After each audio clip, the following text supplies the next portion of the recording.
दोस्तों, आपका स्वागत है मेरे YouTube channel crazy for education में।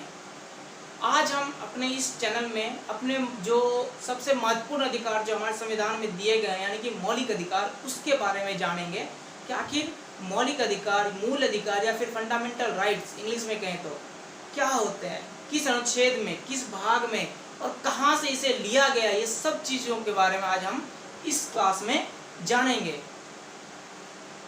वीडियो शुरू करने से पहले मैं आपसे ये कहना चाहूँगा कि इस वीडियो को एक लास्ट तक जरूर देखें और पसंद आए तो लाइक, शेयर एंड सब्सक्राइब जरूर करें। और हाँ, डोंट फॉरगेट टू कमेंट, क्योंकि आप कमेंट करोगे तो मुझे पता चलेगा कि कितने कमियां मेरे अंदर है, आपको किस चीज़ पे, टॉपिक्स पे मुझे वीडियोस बनाने चाहिए। मैं उस टॉपिक पे आपके आगे की वीडियो भी बनाता चलूँगा, इसलिए आप कमेंट करना बिल्कुल ना भूलें। तो चलिए दोस्तों, शुरू करते हैं हम अपना आज का सब्जेक्ट, जो कि है मौलिक अधिकार या मूल अधिकार या फिर फंडामेंटल राइट्स। तो पहले देखते हैं कि what is fundamental rights. Okay, तो फंडामेंटल राइट यानी कि मौलिक अधिकार वे अधिकार होते हैं, मौलिक अधिकार वे अधिकार होते हैं जो कि संविधान के द्वारा आदमी को जीवन जीने के लिए प्रदान किए गए हैं। यानी कि अगर ये सारे मौलिक अधिकार हैं तो आप इंडिया में सरवाइव कर सकते हैं, और अगर ये नहीं है तो आप इंडिया में सरवाइव नहीं कर सकते। ठीक, अब ये यहाँ पे एक प्रश्न उठता है कि ये मौलिक अधिकार क्यों, ये कानूनी अधिकार क्यों नहीं है। तो पहले मैं आप इसमें डिफरेंस देख लीजिए कि मौलिक अधिकार और कानूनी अधिकार क्या होते हैं। तो मौलिक अधिकार या कानूनी, मौलिक अधिकार वो अधिकार होते हैं जिसको कि किसी भी परिस्थितियों में छीना नहीं जा सकता सिवाय कुछ अपवाद के। लेकिन कानूनी अधिकार जो है उसको सरकार आपसे कभी भी किसी भी परिस्थिति में आपसे छीन सकती है कानूनी अधिकार को। तो मौलिक अधिकार को कभी भी कोई भी निलंबित नहीं कर सकता, कुछ विशेष परिस्थितियों को छोड़कर। ठीक, जैसे कि भारत चाइना युद्ध हो रहा है और आप इधर बैठ के, कुछ दिन पहले क्या हुआ था कि SSC के एग्जाम के लिए जो हमने प्रोटेस्ट किया था, वैसे प्रोटेस्ट चल रहा है, उधर भारत चाइना युद्ध हो रहा है, आप कह रहे हो कि नहीं रोजगार दो। तो उस वक्त जो होता है आपका जो है मौलिक अधिकार कुछ समय के लिए प्रतिबंधित, निलंबित किया जा सकता है। प्रतिबंधित कौन करता है? राष्ट्रपति करता है। निलंबित कौन करती है? संसद करती है। और इसका जो रक्षक माना जाता है, यहाँ पे जो इसका, जहाँ पे हम इसको बचा सकते हैं, वो कौन सा होता है, कहाँ पे हम बचा सकते हैं? सुप्रीम कोर्ट या फिर हाई कोर्ट में। सुप्रीम कोर्ट या हाई कोर्ट जो है इसका रक्षक माना जाता है। सबसे पहले देखते हैं हमारे कितने मौलिक अधिकार हैं। तो जब हमारा संविधान बना था 26 नवंबर लागू हुआ था 26 जनवरी 1950 को, ये बनकर तैयार हुआ था 26 नवंबर 1949 को, और ये लागू हुआ था 26 जनवरी 1950 को। तो उस वक्त हमारे 7 मौलिक अधिकार दिए गए थे। कितने दिए गए थे? 7। मगर जो है 44वें संविधान संशोधन में इस जो 7वें मौलिक अधिकार को हटा दिया गया, यानी कि संपत्ति का अधिकार जो था उसको हटा दिया गया, और इसको जो है हटा के अनुच्छेद 300 में यानी कि नॉर्मल अधिकार में डाल दिया गया, अनुच्छेद 300 में डाल दिया गया। अब हमारे पास कितने हैं? कुल 6 हैं। 6 मौलिक अधिकार हैं। कौन कौन से हैं? समानता का अधिकार यानी कि अनुच्छेद 14 से 18 तक, स्वतंत्रता का अधिकार 19 से 22 तक, शोषण के विरुद्ध अधिकार 23 से 24 तक, धार्मिक स्वतंत्रता का अधिकार 25 से 28 तक, सांस्कृतिक व शिक्षा संबंधी अधिकार 29 से 31 तक, और संवैधानिक उपचारों का अधिकार, ये बहुत ही इंपॉर्टेंट है, 32 से लेके 35 तक। ये इतना इंपॉर्टेंट क्यों है? क्योंकि यह जो है संविधान की आत्मा कहलाती है। क्या कहलाती है? ये संविधान की आत्मा, यानी कि अगर ये 6ठा अधिकार है तो ये 5वां अधिकार है, अगर ये 6ठा अधिकार खत्म तो ये 5वां अधिकार भी खत्म। इस वजह से ये बहुत ही इंपॉर्टेंट माना जाता है। हमारा मौलिक अधिकार जो है USA से लिया गया है यह, और ये इसको अनुच्छेद के भाग 3 में रखा गया है। भाग 3 जो है हमारे संविधान के अनुच्छेद का भाग 3 जो है वो हमें अधिकार प्रदान करता है, और इस भाग 3 को जो है हम मैग्ना कार्टा भी कहते हैं, जो कि एक फ्रांसीसी भाषा का शब्द है। ठीक है, तो चलिए अब देखते हैं हम पहला जो अनुच्छेद 12 से लेके अनुच्छेद 18 तक दिया गया है, यानी कि हम समानता के अधिकार को हम पहले आज पढ़ेंगे। बाकी के अधिकारों के बारे में हम जो मौलिक अधिकार है हम उसको नेक्स्ट क्लास में बारी बारी उसको कवर करेंगे। तो समानता का अधिकार यानी कि अनुच्छेद 12 पहला क्या कहता है? अनुच्छेद 12 क्या कहता है? यह जो है अनुच्छेद 12 जो है परिभाषा देता है इस मौलिक अधिकार यानी कि समानता के अधिकार की। या अनुच्छेद 12 ये कहता है, परिभाषा देता है कि आप अन्यथा यानी कि सरकार से कहता है कि आप अन्यथा जो है किसी भी व्यक्ति के मौलिक अधिकार को छीन नहीं सकते जब तक कि उसने कोई अन्यथा काम नहीं किया हो। और साथ ही साथ यह भी कहता है कि समाज में नियम कानून बनाए रखने के लिए आप कुछ कायदे कानून लागू कर सकते हैं। मतलब ये हुआ अनुच्छेद 12 ये कहता है कि जो हमारे मौलिक अधिकार या फिर मूल अधिकार है उसे कोई भी अन्यथा यानी कि बिना वजह के हमसे कोई छीन नहीं सकता, मगर जो है समाज के अंदर कुछ कायदे कानून को बनाने के लिए जो है क्या कर सकती है सरकार या फिर कोई भी अथॉरिटी कुछ नियम कानून बना सकती है। जैसे कि बिजली कंपनी है, बिजली कंपनी क्या करती है? बिल भेजती है। तो आप ये क्या कहोगे कि सर ये हमारा अधिकार छीन रहा है? ऐसे अगर बिल नहीं भेजेगी तो क्या करेगी? फुद्दन लगा के लोग कहेंगे हाँ सर जी चलो लाइन आ रहा है हमारे घर में। तो ये नहीं होता है ना। तो वही कह रही है कि कुछ आप कायदे कानून ला सकते हो मगर अन्यथा किसी का भी जो है आप मौलिक अधिकार छीन नहीं सकते। अनुच्छेद 12 बेसिकली परिभाषा देता है। अनुच्छेद 13 क्या कहता है? अनुच्छेद 13 क्या कहता है? यह जो है अल्पीकरण क्या कहता है? अनुच्छेद 13 अल्पीकरण इसको इंग्लिश में कहते हैं डेरोगेशन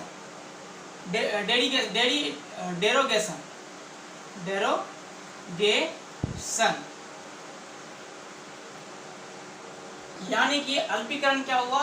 अनुच्छेद 13 ये कहता है कि आपके जो मूल अधिकार हैं वो तभी तक रहेंगे जब तक कि आपके मूल अधिकार से किसी दूसरे का जो मूल अधिकार है वो डिस्टर्ब ना हो।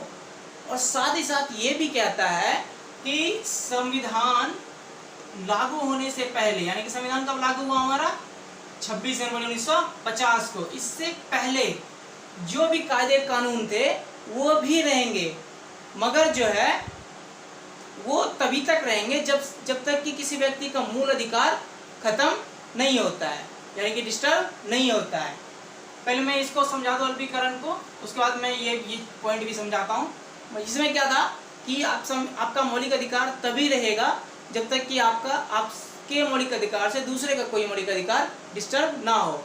इसका मतलब क्या हुआ? जैसे कि हमें अभिव्यक्ति की स्वतंत्रता है तो इसका मतलब क्या? किसी को गाली दे दी जाएगा कि या फिर कहीं भी आने जाने की स्वतंत्रता है। इसका मतलब किसी के बेडरूम में जाके हुड़किएगा हाँ क्या कर रहा है जी, ऐसे करिएगा, ऐसा नहीं है ना। तो वही कहता है आपका मूल अधिकार तभी तक होता है जब तक कि आप उसको आपके मौलिक अधिकार से किसी दूसरे का मौलिक अधिकार खंडित ना हो या फिर दूसरे का मौलिक अधिकार नहीं छीन रहा हो। या जैसे कि आप गाड़ी चला रहे हैं रोड पे जाए किसी को ठोक दिए आके पुलिस को जाकर काट हो गया जीत बोले हमारा मौलिक अधिकार है, तो ये नहीं होता ना।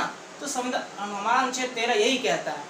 और ये दूसरा चीज क्या समझाता है कि जो हमारे संविधान लागू होने से पहले जितने भी कायदे कानून थे यानी कि प्री कायदे कानून जितने भी थे वो लागू रहेंगे, पर वो तब लागू होंगे जब कि किसी व्यक्ति का जो मूल अधिकार है वो डिस्टर्ब ना हो, ये तभी तक रहेंगे।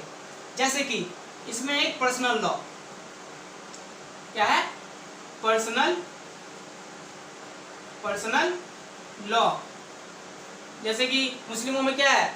शरिया कानून है, 3 तलाक है, ये सब क्या है? पर्सनल लॉ है। हिंदुओं में भी कुछ लॉ है जो कि वो हिंदुओं का लॉ जो होता है वो मुस्लिमों पर लागू नहीं होता, मुस्लिमों का लॉ जो है वो हिंदुओं पे लागू नहीं होता।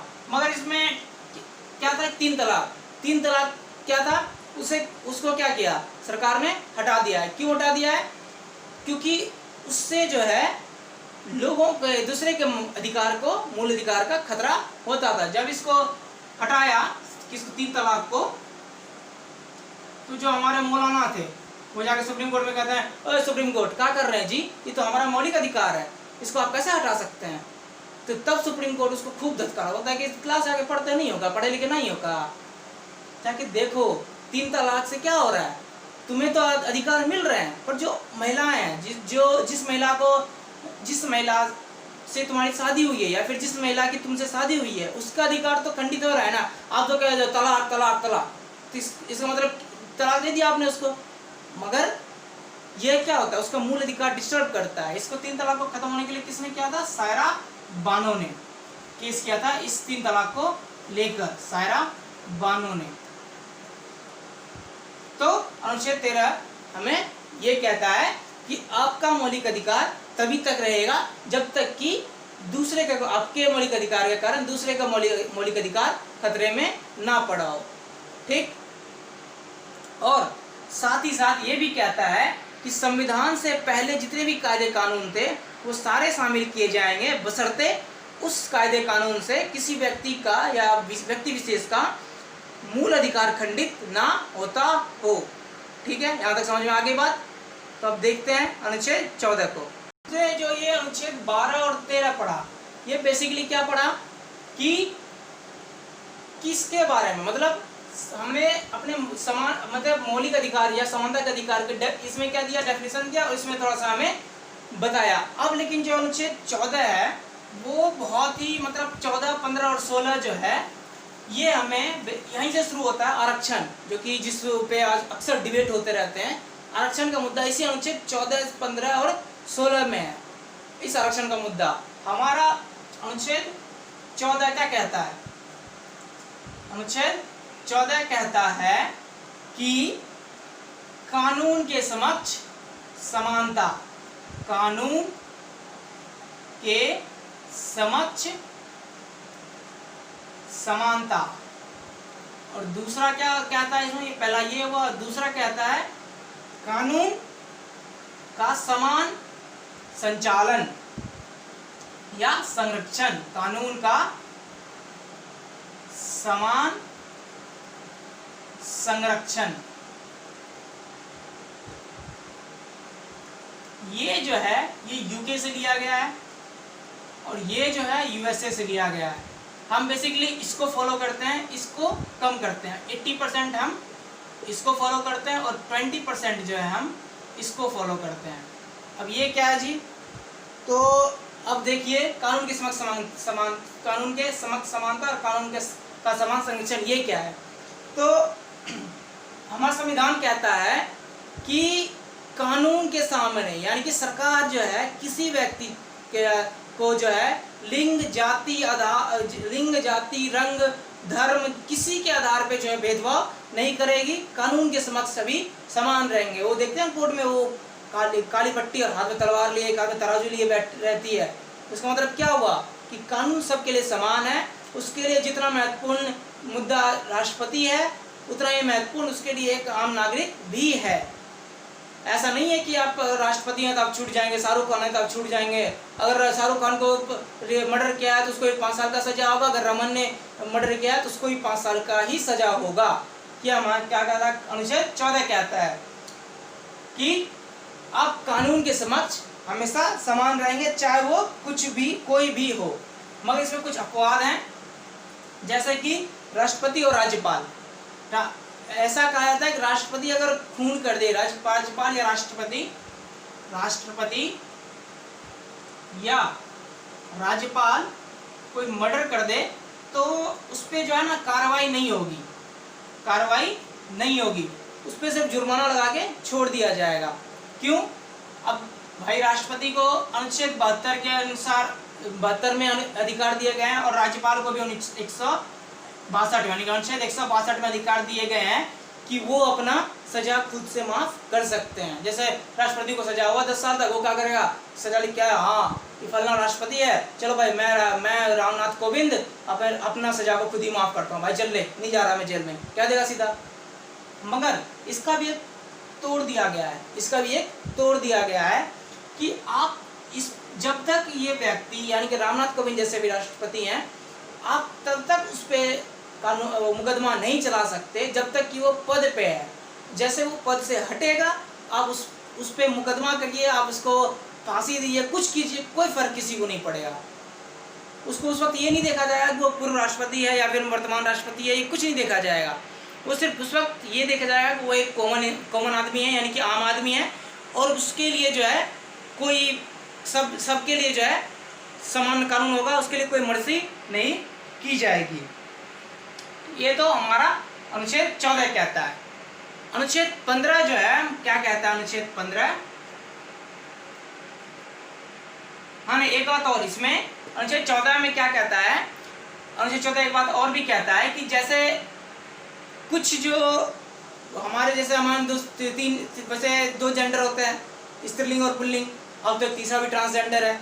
तो अगर कोई लड़की है, अगर आप किसी लड़की के साथ भाग गए, हाँ भाई चल चल चल भगते भगते भगते चल भाग गए, और वो लड़की कोर्ट में ये गवाही दे दे कि नहीं इसने मुझे बहला फुसला कर ले गया, तो आपकी गवाही को कम आंका जाएगा, मगर उसकी गवाही को ज़्यादा मान्यता दी जाएगी। भाई ये हमारा थोड़ा सा लूप होल्स है। क्या यार आप अभी बताओ कैसे कहेगा कि हो लड़की लड़का लड़के को क्या कहेगा? और देखो देख कौवा कौवा उड़ रहा है, देखो कौवा कौवा कौवा चल चल चल लेके भग जाएगा, ऐसा थोड़ा होता है। तो ये हमारा एक थोड़ा सा लूप होल है, पर वो भी चलो ठीक है, क्योंकि वो एक अबला नारी होती है, तो एक तरह से ठीक ही है। अब देखते हैं अनुच्छेद 15 में। अनुच्छेद 15 क्या कहता है? अनुच्छेद 15 क्या कहता है? अनुच्छेद 15 कहता है, ये हमें आरक्षण, यही आरक्षण से रिलेटेड जो मुद्दा है इस अनुच्छेद 15 से ही शुरू हुआ है। ठीक, अनुच्छेद 15 क्या कहता है कि आप किसी भी व्यक्ति से धर्म, जाति, लिंग, पंथ, वंश, किसी के आधार पे जो है उससे भेदभाव नहीं कर सकते, और हाँ आप पॉजिटिव डिस्क्रिमिनेशन कर सकते हैं, यानी कि वैसा डिस्क्रिमिनेशन जिससे कि उस तबके का भला हो, उससे वो आप कर सकते हैं। पर आप जो है किसी व्यक्ति को जाति, धर्म, लिंग, वंश इस सब के आधार पे भेदभाव नहीं कर सकते। जैसे कि धर्म कैसे हुआ? जैसे कि ये आप नहीं कह सकते कि फलाना व्यक्ति हिंदू है तो इसको थोड़ा ज़्यादा मर्यादा दिया जाए, फलाना मुस्लिम है तो इसको कम दिया जाए, ऐसा नहीं कर सकते। आप जो है जाति के आधार पर भी नहीं कर सकते डिस्क्रिमिनेशन किसी से। जाति यानी कि फलाना कोयली है तो इसको चलो भाई इसको थोड़ा सा ऊपर कर दो, मतलब नीचे कर दो, और जो ब्राह्मण है यानी कि मैं ब्राह्मण हूँ तो मुझे कहेगा चल भाई रमन तू थोड़ा सा ऊपर हो जा, तो तेरा जो है ज़्यादा वैल्यू है तेरे बात की, उसकी बात की वैल्यू कम है, तो आप ऐसा नहीं कर सकते। तीसरा लिंग, आप लिंग के आधार पर भी किसी से भेदभाव नहीं कर सकते। आप ये नहीं कह सकते कि वो औरत है तो उसको कम देंगे, ये मर्द है तो इसको ज़्यादा देंगे। लिंग। चौथा होता है वंश। आप वंश यानी कि जैसे कि हमारे कौन से महाराज हैं, एक ज्योतिरादित्य सिंधिया, जब हम इस इतिहास पलटेंगे 1857 के इतिहास को जब पढ़ेंगे हम, उसमें जो इसके जो वंशज थे, जो ज्योतिरादित्य सिंधिया के वंशज, उन्होंने किसका साथ दिया था? तो आप अंग्रेजों का साथ दिया था। तो आप उसके आधार पे कि हाँ इन्हें अंग्रेजों का साथ दिया था इसके वंश में तो इसको 20 की सजा दो, तो आप ये नहीं कर सकते। अभी भी देखिए उनको महाराज कहा जाता है, और हमारे पार्टी पहले बीजेपी, पहले कांग्रेस में थे, अब बीजेपी में आ गए हैं, और हमारे राज्यसभा सांसद भी हैं। तो आप ऐसे वंश के आधार पे किसी से भी आप भेदभाव नहीं कर सकते। और पांचवा जो जन्म स्थान के आधार पर भी आप किसी से भेदभाव नहीं कर सकते। आप ये नहीं कह सकते कि फलाना बिहारी है, जैसे अभी बिहारी और महाराष्ट्र में क्या होता है, बिहारी और मराठी खूब होता है, तो आप ऐसा नहीं कर सकते। हाँ कुछ अपवाद हैं, जैसे कि हमारे जो पूर्वोत्तर के राज्य के लोग हैं उन्हें कभी विकास हुआ ही नहीं उन लोगों का, जैसे छत्तीसगढ़ का दंतेवाड़ा है, सुकमा है, नक्सली इलाका है, यहाँ पे कुछ हुआ ही नहीं, मतलब कभी विकास नहीं हुआ है। तो इसका जो है फौज में जब आप ये लोग जाते हैं ना तो क्या कहते हैं, हाँ भाई तो तुम्हारी 1 फुट नीचे कम है 5 फुट से, कोई नहीं, आप ले लो। क्यों? क्योंकि उनका विकास हो सके, वहाँ पे विकास लोग कर सके। तो ये क्या कहता है, पॉजिटिव डिस्क्रिमिनेशन। यहाँ पे यहीं से जो है बेसिकली जो है यहीं से जो है इसे आर्टिकल 15 से ही हमारा आरक्षण का मुद्दा शुरू हुआ कि जब हमें ये कहता हूँ, लोग कहते हैं कि जब हमें समानता का अधिकार दिया गया है तो इन्हें विशेष रियायत क्यों दी जाए, इन्हें आरक्षण किस बात के लिए आरक्षण दी जाए, जब हमें समानता का अधिकार है। तो यहाँ पे जो लेने वाले हैं वो कहते हैं कि नहीं भाई हमारे तो मिलना चाहिए, और जो जिनको नहीं मिलता वो कहते हैं नहीं हमें नहीं मिलना चाहिए। तो बेसिकली आपके क्या पॉइंट ऑफ व्यू, आरक्षण मिलना चाहिए या नहीं मिलना चाहिए, मेरे कमेंट में आके मुझे बताइए, और अपने वैलिड जो होंगे वो तर्क दीजिएगा, यानी कि एरो कोई भी तर्क दे दिया आके, जो वैलिड तर्क है वो दीजिएगा आके। ठीक, ये हमारा अनुच्छेद 15 था। अब अनुच्छेद 16 क्या कहता है? अनुच्छेद 16 कहता है कि लोक नियोजन की समानता। अनुच्छेद 16 क्या कहता है? लोक नियोजन की समानता। लोक नियोजन की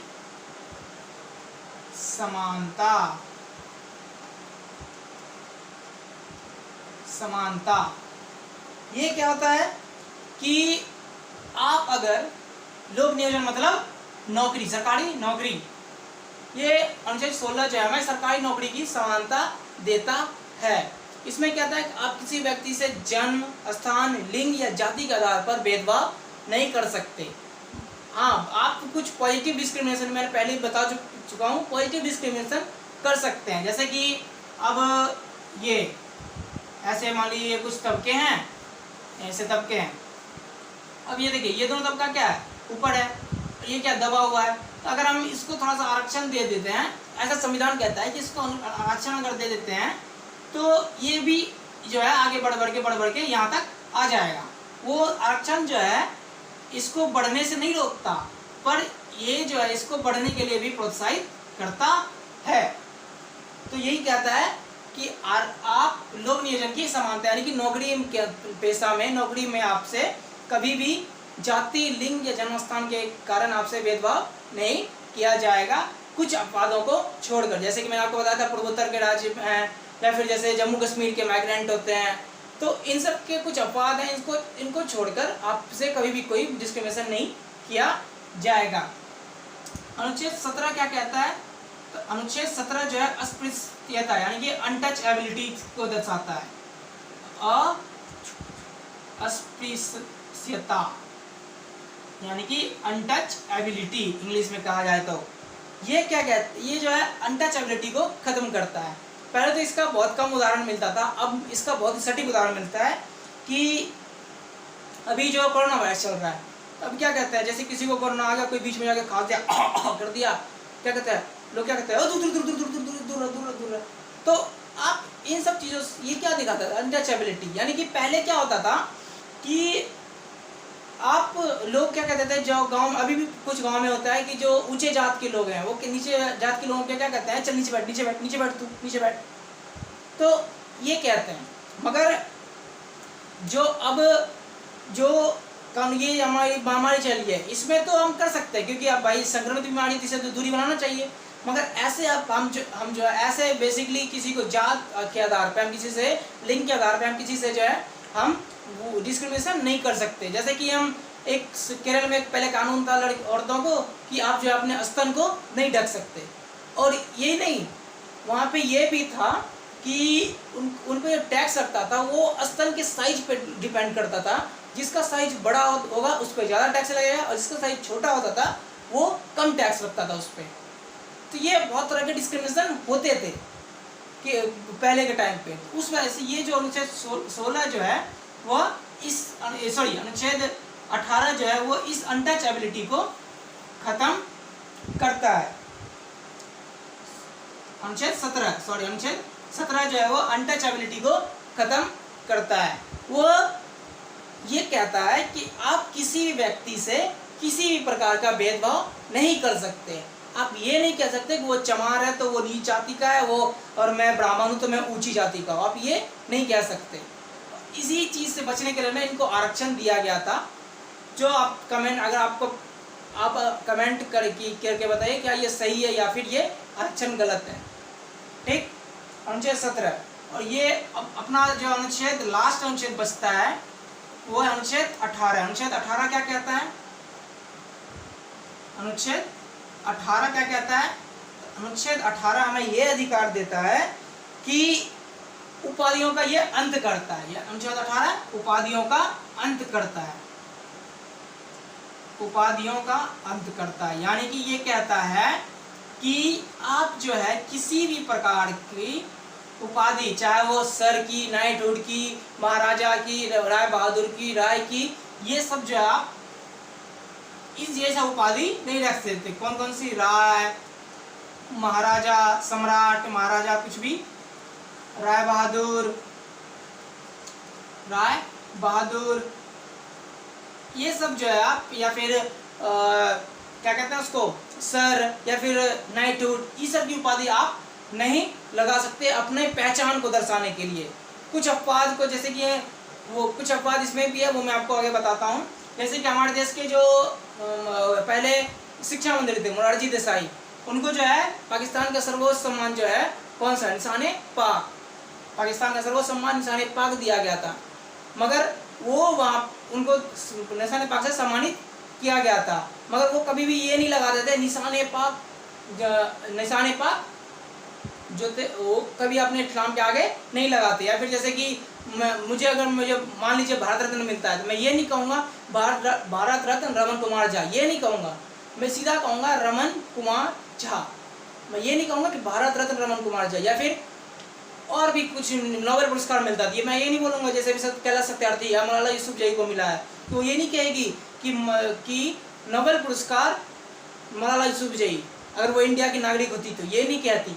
वो अगर जैसे कैलाश सत्यार्थी, वो ये भी नहीं कहेंगे कि नोबेल पुरस्कार कैलाश सत्यार्थी, वो ये नहीं कह सकते। वो सिंपल से बोलेंगे कि कैलाश सत्यार्थी, ये कहेंगे। मगर इसे कुछ अपवाद क्या क्या हैं कि आप जो है, आपके पास अगर नेशनल अवार्ड है, नेशनल अवार्ड है कोई सा, तो आप उसको अपने नाम के आगे लगा सकते हैं, आपके नाम के आगे लगा सकते हैं। और अगर कोई प्रोफेशनल या फिर एजुकेशन या रैंक मिले हैं, तो आप उसको आपने एजुकेशन या और रैंक कोई मिला है तो आप जो है उसको अपने आगे लगा सकते हैं। मगर ये जो है नेशनल अवार्ड भी जो है, आप जैसे कि आपको पद्मश्री मिल रहा है, तो आप ये लिख सकते हैं पद्मश्री रमन कुमार झा, मगर आप इसको पहचान के तौर पे नहीं यूज कर सकते इसको। मगर एजुकेशन और रैंक क्या है, इसको आपको अगर कोई एजुकेशन में जैसे कि प्रोफेसर है कोई है, तो लगाते हैं ना कि बड़े चौड़ में प्रोफेसर, डॉक्टर, ऐसा लगाते हैं ना, तो वो लगा सकते हैं, क्योंकि वो हमें ये नहीं दर्शाता कि वो बंदा स्पेशल है, वो हमें ये बताता है कि वो बंदा इतना पढ़ा लिखा है, उसने यहाँ की डिग्री ली हुई है, तो हमें ये दिखाता है। ये दोनों अपवाद हैं, इसके भी ये दोनों अपवाद हैं। दोस्तों, अगर आपको मेरी वीडियो पसंद आई हो तो मैं एक बार फिर से कहना चाहूँगा, लाइक शेयर एंड सब्सक्राइब जरूर कीजिए, और कमेंट में जो मैंने क्वेश्चन बीच में पूछा है उसका आंसर वैलिड तर्कों के साथ दीजिए। जय हिंद, जय भारत।